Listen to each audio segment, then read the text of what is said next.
दोस्तों आजकल PhD entrance का मौसम चल रहा है। जी हाँ, कल इलाहाबाद केंद्रीय विश्वविद्यालय जो भारत का पहला केंद्रीय विश्वविद्यालय है, उसका प्रवेश परीक्षा था सीआरईटी कॉमन रिसर्च एंट्रेंस टेस्ट।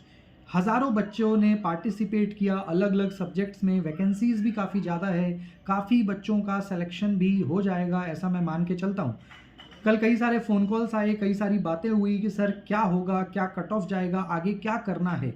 क्योंकि आप सभी को पता है कि पीएचडी में जो एडमिशन का जो तरीका होता है वो डिफरेंट होता है। कैसे डिफरेंट होता है? सबसे पहले तो मैं आपको ये बताऊँ कि कल जो एग्ज़ाम हुआ बेसिकली ऑलमोस्ट 300 मार्क्स का एग्ज़ाम हुआ। उसमें करीब रिसर्च मेथोडोलॉजी यानी अनुसंधान अभिक्षमता के भी काफ़ी सारे क्वेश्चंस आपके आए थे और कुछ आपके सब्जेक्ट के क्वेश्चंस आए थे। तो टोटल 300 मार्क्स का आपका एग्ज़ाम है और ऐसा मैं मान के चल सकता हूँ कि जो भी 50% से ज़्यादा स्कोर करेंगे, तो ऐसा एक नियम भी है कि उनको इंटरव्यू में बुलाया जाता है। तो जिन लोगों ने मान लीजिए 300 का है तो 50% से ज़्यादा जिनको लग रहा है कि मेरा आ जाएगा, तो वो अपना रिसर्च प्रपोजल बनाना स्टार्ट कर दीजिए।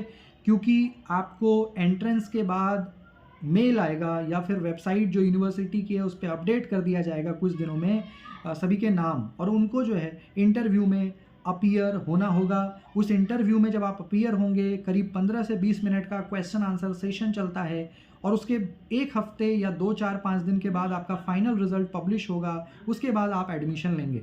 बट ये एडमिशन तक पहुंचने के लिए आपको कुछ चीज़ों का ध्यान रखना है, वो मैं आपको बता देता हूं। ना सिर्फ इलाहाबाद केंद्रीय विश्वविद्यालय बल्कि और भी भारत के कई सारे ऐसे सेंट्रल यूनिवर्सिटीज़ और आईआईटीज़ वगैरह है जहाँ पे आजकल या अभी हम कह सकते हैं सितंबर अक्टूबर में विंटर साइकिल में पीएचडी एंट्रेंस और एडमिशन चल रहा है। तो काफ़ी बच्चे जो हैं हतोत्साहित और परेशान हैं, क्या करें, what to do now, what next. तो ऐसे में मैं आपको बता दूं कि जिन लोगों ने एंट्रेंस दे दिया है, सब्जेक्ट पे कमांड अच्छा था, रिसर्च ठीक ठाक जानते थे, उनको लग रहा है कि मेरे मार्क्स 50% एंड अबव आ जाएंगे, तो आप इंटरव्यू में आपका कॉल आएगा, ऐसा 90% से ज़्यादा चांस है। बट अब आपका रिसर्च प्रपोजल ही आपके सिलेक्शन में क्रूशियल रोल प्ले करेगा। तो जिनका प्रपोजल अच्छा होगा, प्रपोजल से भी पहले जिनका टॉपिक बहुत कैची होगा, जिनका टॉपिक बहुत रेलिवेंट होगा, प्रासंगिकता होगी, कुछ नए ऑथर्स होंगे, कुछ नई बातें होंगी, उनके सिलेक्शन का चांस ज़्यादा होगा रेदर उन लोगों के जो रटे रटाए टॉपिक्स पे अपना रिसर्च प्रपोजल बना के ले जाएंगे।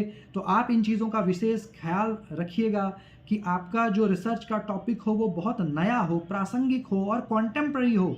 यानी आज के समय के हिसाब से देखिए, थोड़ा सा शोध गंगा, शोध Gangotri, chat GPT, AI tools, academia, ऐसे कई सारे वेबसाइट्स हैं जिसको आप यूज़ करके एक्सप्लोर करके आप ये पहले पता लगाएं कि आपके सब्जेक्ट में आजकल किस तरह की बातें हो रही हैं। और मैं ये आपको पर्सनली भी रिकमेंड कर रहा हूँ, सजेस्ट कर रहा हूँ कि कुछ नया कैची टॉपिक चूज़ करके जाइएगा। क्योंकि जो पैनल में जो प्रोफेसर्स होते हैं वो बड़े एक्सपीरियंस्ड होते हैं, आपके टॉपिक को देखते ही वो आपको स्कैन एनालाइज कर लेंगे कि भाई कितनी गहराई आप में है।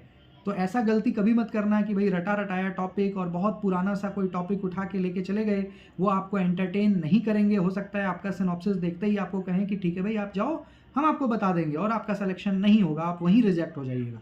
तो अपने टॉपिक को लेकर के बहुत मतलब आप अवेयर रहिए, अच्छा विषय, नया विषय चुनिए नंबर 1। उसके बाद उस पर अच्छे से लिटरेचर रिव्यू करिए। देन रिसर्च की मेथोडोलॉजी क्या हो सकती है उसको ध्यान दीजिए, बिब्लियोग्राफी बनाइए, रेफरेंसेस बनाइए, है ना। और इन सब चीज़ को करने के बाद अपने राइटअप्स को करिए। मैं आपको बता दूं कि रिसर्च प्रपोजल आपका 10 से 12 पेज का हो सकता है, एक स्टैंडर्ड है 10 से 12 पेज का आपका रिसर्च प्रपोजल।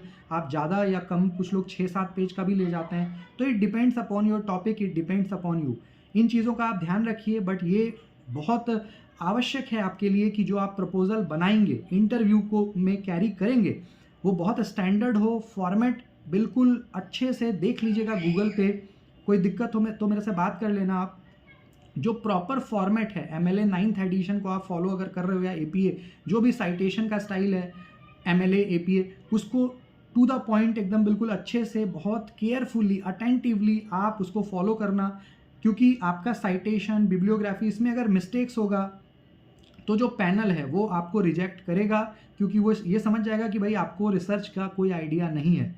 तो साथियों, जिन लोगों ने एंट्रेंस दे दिया, अभी आपके इंटरव्यू में मुझे लगता है 1 महीना या 25 दिन तो जरूर आपको मिलेगा।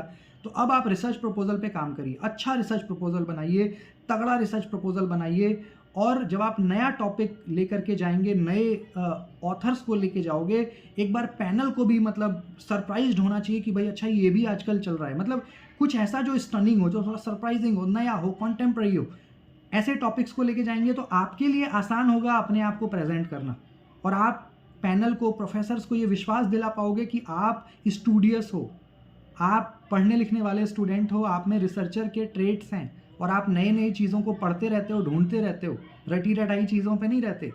तो ये भी सामने प्रेजेंट आपको करना है, और जो टॉपिक है उस पर इन डेप्थ स्टडी करिए। अभी समय आपके पास है, प्रपोजल बनाइए, इन डेप्थ स्टडी करिए, निश्चित रूप से आपका सिलेक्शन होगा। फिर भी कोई दिक्कत होती है तो आप मेरे नंबर पे कॉल कर लेना, व्हाट्सएप कर लेना, मैं निश्चित रूप से आपको सहयोग करूँगा, आपको मदद करूँगा। धन्यवाद।